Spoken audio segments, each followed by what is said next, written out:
Good morning. I'm Lucille LePage, this morning's worship associate, with a few announcements before we begin the service. First of all, a warm welcome to everyone this morning. To those of you who are here in person and those of you who are watching on YouTube. At Gloucester UU, we create a home for people of many religious beliefs or no religious beliefs. People of different skin colors, ages, incomes, and abilities. If you're full of joy, please come in. If your spirit is heavy, please come in. Our Unitarian Universalist heritage teaches us to keep love and never hate or fear at the center of our beliefs and of our work in the world. As a welcoming congregation, we affirm the full inclusion of people of all sexual orientations and gender identities.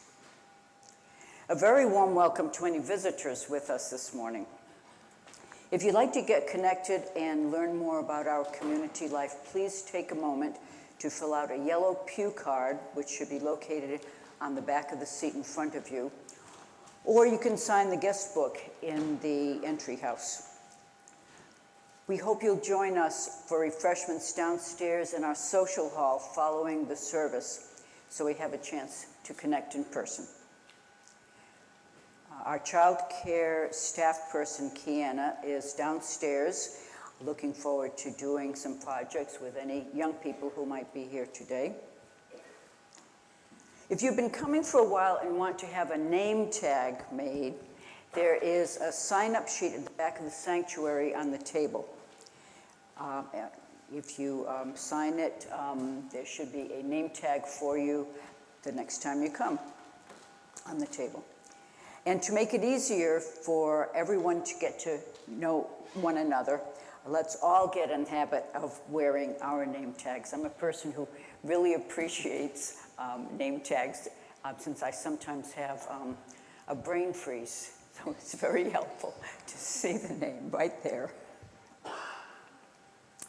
Every Wednesday at 4 p.m., Reverend Janet leads a gathering on Zoom called Lectio Divina, or Sacred Reading.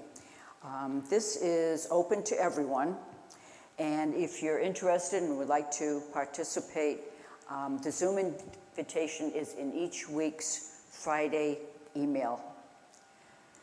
You can contact Reverend Janet for more information. And it's time to order Easter flowers. There's a form, maybe not. I didn't see a form in my order of service, so maybe the deadline has passed. But if you are interested in ordering flowers, don't delay any longer. The flowers are an annual tradition, and they make our sanctuary really beautiful on Easter morning. A few other announcements.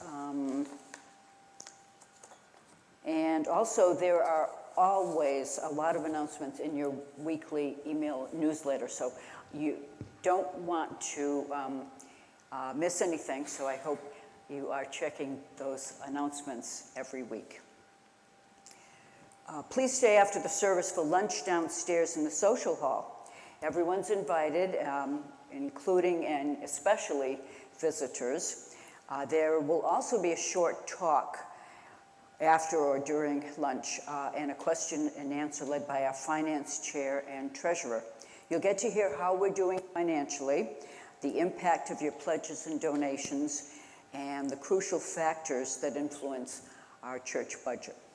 And beyond dollars and cents, you'll also learn how your non-financial contributions, of which there are many, are also vital to our church's mission.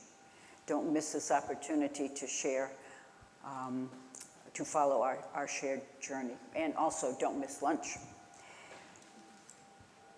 Also, consider coming on Fridays at noontime in the Williams room downstairs, another chance to get together. It's what we call mug up. You can bring a sandwich or snack and enjoy it while sharing conversation and good company at this weekly informal get-together. Again, that's Fridays at noon in the Williams Room downstairs.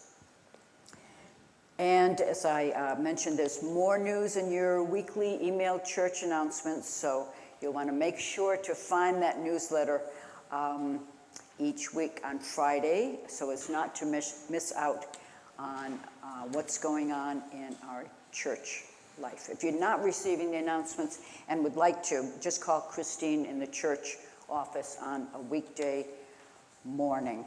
And I see another announcement here that Jay has left. Thanks to Peter Hornbeck. Peter, do you want to stand up and identify yourself? Thanks to Peter Hornbeck. The current art show in our entrance house gallery is the work of artists from the Slow River Studio in Topsfield. Thanks, Peter, and thanks, Jay. The opening party will be on April 19th at 3 p.m. Come and meet the artists. Before we begin, if the folks watching from home would like to light a candle or chalice along with us here in a few minutes, please go and get one now so we can do this ritual together in spirit. We are delighted this morning to welcome back to our pulpit Reverend Jo Murphy. She was here a couple of years ago, I think, and she will lead the service today while Reverend Janet is away. And with that, I say thank you, and our service will begin.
Good morning.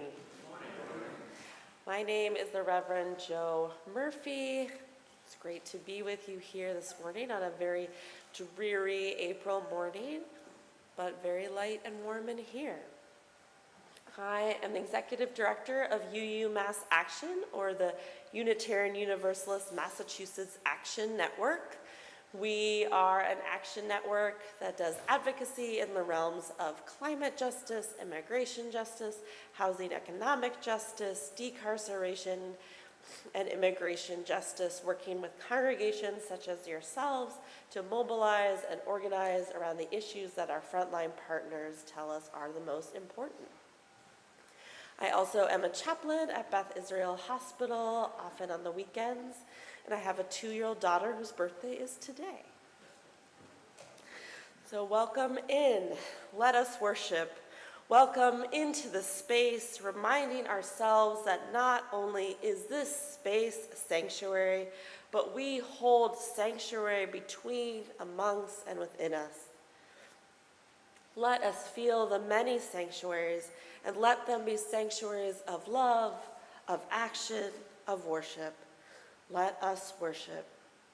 If you would now join me in rising in body or spirit and singing our opening hymn, number 346, Come Sing a Song with Me.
We light our chalice this morning with words from Anastasia Barros, The Spark of Love. The spark of love resides in us all. We are free to act from it or not. If we choose love, how will love shape what we do? If we choose love, how will it improve our actions? How will I treat those around me? If I choose love, will I find it when it gets hard? If I choose love, will you also choose love? Love begets love, and it is love that lights our and this chalice. You now join me in the unison affirmation. In the light of truth and the warmth of love, we gather to seek, to sustain, and to share. Life is a gift for which we are grateful. We gather in community to celebrate the glories and the mysteries of this great gift. You may be seated. We also light a candle for peace. There is so much violence in this world that seems in this moment to be getting worse, not better. We light this candle for peace, for sustainable peace, for all-encompassing peace, for the victims of violence, for the leaders that know peace and those that don't. May the light of this candle bring forward peace in this community and beyond.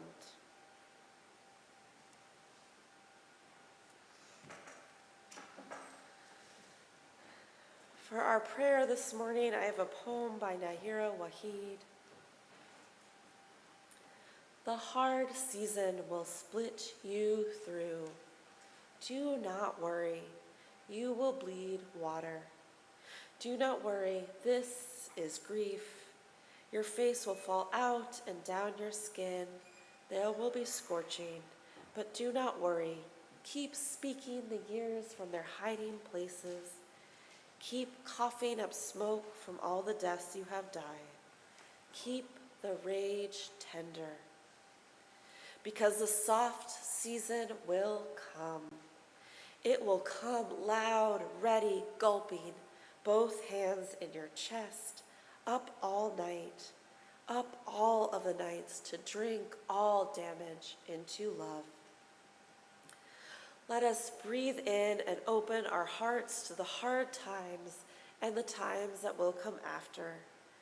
Let us imagine our hearts growing and growing, letting not only more love in, but more capacity to give and to receive.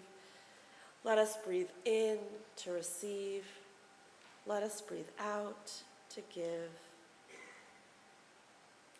Let us breathe in to receive. Let us breathe out to give. Let us keep breathing to drink damage into love. You now join me for a moment of silence.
The reading is by James Baldwin. For nothing is fixed. Forever, forever, forever. It is not fixed. The earth is always shifting. The light is always changing. The sea does not cease to grind down rock. Generations do not cease to be born. We are responsible to them because we are the only witnesses they have. The sea rises, the light fails, lovers cling to each other, and children cling to us. The moment we cease to hold each other, the moment we break faith with one another, the sea engulfs us and the light goes out. So ends the reading. We gather here in this sacred and beautiful space this morning, grateful to all those who came before us, who made this church possible through their generosity and their commitment. Each week we take up a collection to practice generosity, one of our UU core values. We give to carry our church forward into the future and to support all of our work in the wider world. Our offering this morning will now be gratefully received. Blessings upon the givers and upon your gifts.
2 years ago, I gave birth to my daughter, Simone.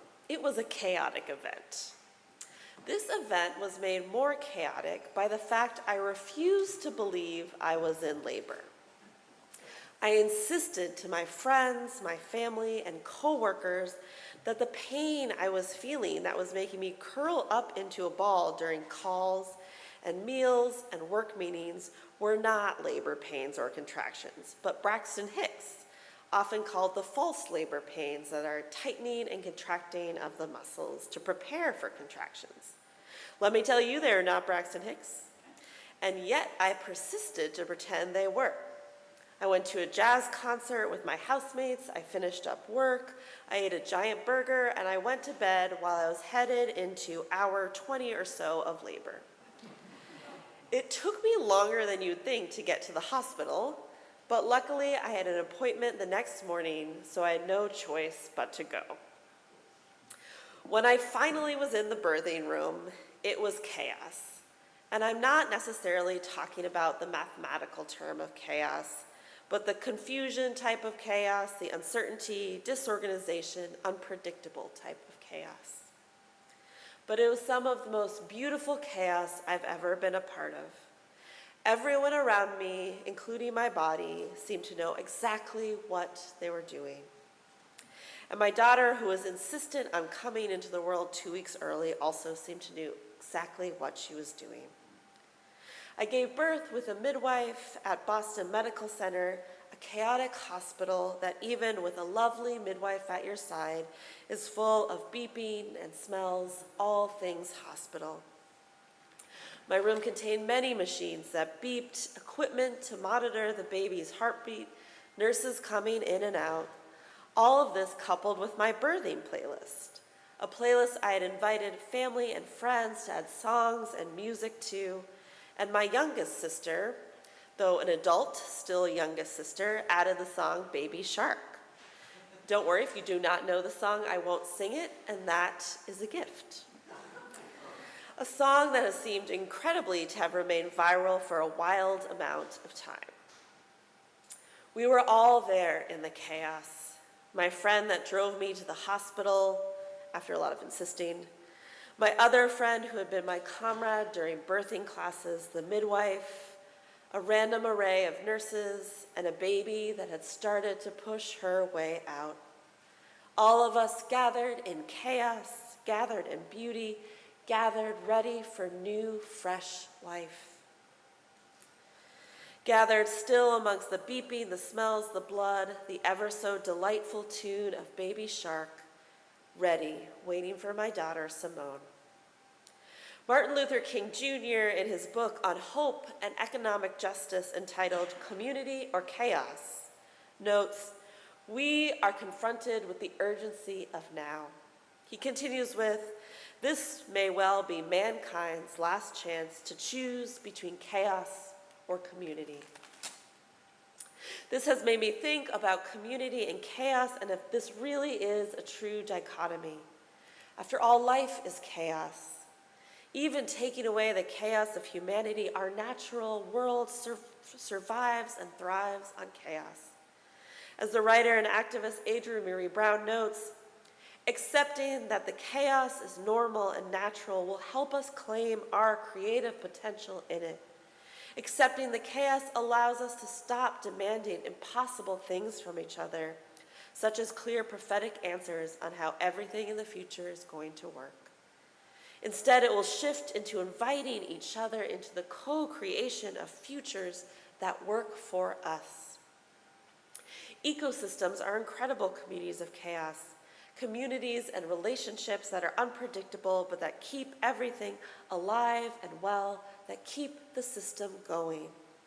The chaos of gardens gone rogue but that produce vegetables that were never planted there. The chaos of a suburban lawn let loose and now a hotbed of Queen Anne's lace and random herbs. Sometimes I think chaos gives way to what communities need, whether that be a yard of Queen Anne's lace or a new way of relating and living, a space to invite all into co-creating a future we need. Thinking about Martin Luther King's statement, I think he might agree that yes, if chaos can be violence, let us choose community. But if chaos can be creation, love, and change, let us build from that. Let us try to build community and thrive there. After all, isn't love a core part of what binds community? For the most part, pretty chaotic. Love is unpredictable and catches us off guard. And what does community need if not chaotic love, catching us on and off guard? I was a hospital chaplain during the height of the pandemic, and while I cannot say I saw a lot of beauty in the chaos of the hospital as a whole, there was beauty in the spiritual care department. And boy, was there chaos. Are we wearing masks? Did the Catholic priest on campus actually wear a mask that ever covered his nose? Should we go into patients' rooms? Why are we here? Are we going to die? So many questions amongst so much disinformation, no information, and death. But we held space. We wrote up blessings that later appeared on units' walls. We connected with an orchestra that brought violinists and orchestra other instruments into patients' rooms, virtually on tablets. We whispered prayers through door cracks. We helped nurses think of vacations to go on after all this was over. We lived quietly among the chaos, seeing innovation in its midst, and showing our patience, our persistence, our want for life despite it all. We are certainly in the midst of chaotic times, but we are pretty good at chaos. And though we know that chaos can shift to violence, can shift injustice, we also know that chaos of, the entropy of, systems breaking down gives way to new systems, new justice, new hope. Our systems have been broken for a long time, long before this administration, and I am finding hope in the chance amongst the chaos to build new systems, to dream what our world could look like and make it happen out of and amidst the chaos. At the beginning of the service, we heard the Langston Hughes poem, "For Nothing is Fixed." Generations do not cease to be born, and we are responsible to them because we are the only witnesses they have. This is the moment that we have to take to hold each other. The moment we break faith with one another, the sea engulfs us and the light goes out. Let us not do that, even if there's chaos. Nothing is fixed, and sometimes it is chaos, but thank goodness nothing is fixed. Thank goodness that love seizes hold with a chaotic, random nature to keep us on our toes and to keep us in beauty. In the midst of my daughter's birth, the chaos continued, and things, of course, as they do in a birth, got harder. I was supposed to push, and that hurts. But around me, I had a community who knew how to operate in chaos. They gathered around and knew I needed a break from the beeping, a break from being asked what I needed, a break from it all. And so we sang. We sang a song that I'm going to sing a little bit of it, and it's very repetitive. So as you are comfortable and able, I invite you to join in. Needing a break from it all, we started to sing, "Loosen, loosen, baby, you don't have to carry the weight of the world in your muscles and bones. Let go, let go, let go. Loosen, loosen, baby, you don't have to carry the weight of the world in your muscles and bones. Let go, let go, let go. Loosen, loosen, baby, you don't have to carry the weight of the world in your muscles and bones. Let go, let go, let go. Let go, let go, let go."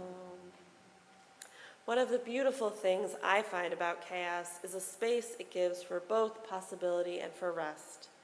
We as a society often have a hard time resting, but chaos will push us to it. Chaos will push us towards rest, a rest where we can see the possibility of what comes out of the chaos, and then we can keep pushing.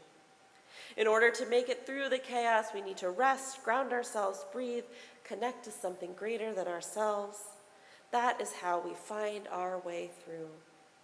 My doula, my midwife, my friends gathered around me and sang, and I started to sing.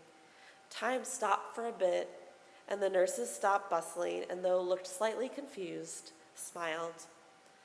It was enough of a stop in time for me to remember to see the possibility. Loosen, loosen, baby, you don't have to carry the weight of the world in your muscles and bones. Let go, let go, let go. I saw that possibility, and I pushed, and I pushed out Simone Rose Murphy. Another moment of chaos. My mother passed away about a year ago, and her death was also chaotic. Sisters were frantically flying into Boston, a takeover of a hospital waiting room, soon to be littered with snacks and things to occupy a little one. The chaos of this moment also pushed us to singing, and my sisters and I, one on a screen, sang my mom the circle game before she departed. Maybe these life moments are chaos to allow all in, to make space for all, to make space for the uncle that didn't make it to the death, to make space for the elderly mother not comprehending the death of her daughter, to make space for us all to push us to song. My mom had always loved the circle game, and I'm going to sing the beginning and last verse of it. Also welcome to join in for this one. Yesterday a child came out to wonder, caught a dragonfly inside a jar. Fearful when the sky was full of thunder, and tearful at the falling of a star. And the seasons, they go round and round, and the painted ponies go up and down. We're captive on a carousel of time. We can't return, we can only look behind from where we came, and go round and round and round in the circle game. Well, the years spent by, and now the child is 20, 30, 40, 50, 60, 70, 80, 90, 100, and her dreams have lost some grandeur coming true. There'll be new dreams, maybe better dreams, aplenty, before the last revolving year is through. And the seasons, they go round and round, and the painted ponies go up and down. We're captive on a carousel of time. We can't return, we can only look behind from where we came, and go round and round and round in the circle game. And go round and round and round in the circle game. Song out of the chaos. The other day I walked out of a church after giving a sermon about grief. Simone, who is 2 today, at the time was in the nursery at the sermon. After I finished, I shook a few hands on my way out, and I went up to pick up my daughter and bring her back to coffee hour. I came back to the chattering, coffee-laden air of coffee hour, holding Simone, and someone approached me and said, "You must be so much more hopeful than you let on. You brought this beautiful baby into the world." And I am. I am so much more hopeful than I let on, even amongst the grief, the chaos. Am I scared, grief-stricken, and angry too? Yes. Do I find this particular chaos of our time tiring? Yes. But also I love the beauty chaos brings, the newness, the possibility, the singing. Even in chaos, life wants life. And I have so much hope for this broken world and the life it holds and has yet to hold. I brought life into this world because I believe there's a great, beautiful, big life for her to live. I believe there is a great life for her to live in and amongst the chaos. I believe that community is chaos, and community can come from chaos. I believe that we are in the thick of chaos that could go and has gone a lot of horrible ways. And I believe it doesn't always have to be horrible. I believe that we are good at chaos. Chaos can co-direct us to create a future we need. I think if we sing to each other when we need to and give space for possibility, remind ourselves that chaos can be beautiful, we can bring about a whole new ecosystem that we are needing, wanting, and dreaming. In my own backyard, a lot of chaos exists. Every winter, we experience a yard that is devoid of much of anything, dark, cold dirt, but with the spring comes chaos. All of a sudden, it is filled with more wild mint than the year before. Milkweeds, grapevines, a line of tomatoes that escaped and reseeded in a completely different part of the yard. It is full of chaos and also full of life. Butterflies come to the milkweed, plants old and new come back. Chaos is how communities are made because we come together in chaos knowing we need each other, and we create new ways to survive, new beautiful ways of surviving. My birth was chaotic, but it was also full of community, a community that saw that our lives were about to change. They got ready to help with the long sleepless nights, ready to cook meals, clean, ready to hold a new baby amongst the community, to hold this baby amongst the chaos that are butterflies, milkweed, tomatoes, and mints, the most beautiful chaos of life. Amen, and blessed be. If you would like to join me in a unison prayer from the Shantidevas, The Way of the Bodhisattva. May I be a guard for those who need protection, a guide for those on the path, a boat, a raft, a bridge for those who wish to cross the flood. May I be a lamp in the darkness, a resting place for the weary, a healing medicine for all who are sick, a vase of plenty, a tree of miracles, and for the boundless multitudes of living beings, may I bring sustenance and awakening, enduring like the earth and sky, until all beings are freed from sorrow and all are awakened. If you would now rise in body or spirit to sing number 121, We'll Build a Land.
Let us breathe into the chaos of both life and death, knowing that we can handle it. Let us breathe in and open our eyes so we may see the beauty, so we can sing. Let there be chaos where chaos is meant to be. Let us all see the creation that can come from it, and let us make it beautiful. Amen. You now join me in the song of parting.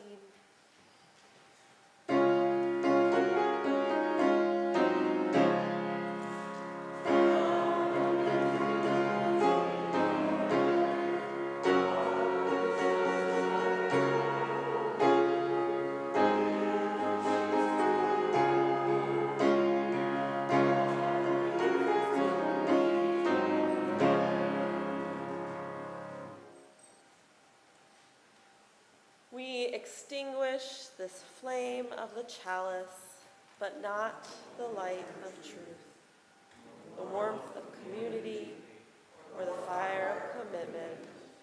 These we carry in our hearts until we are together again.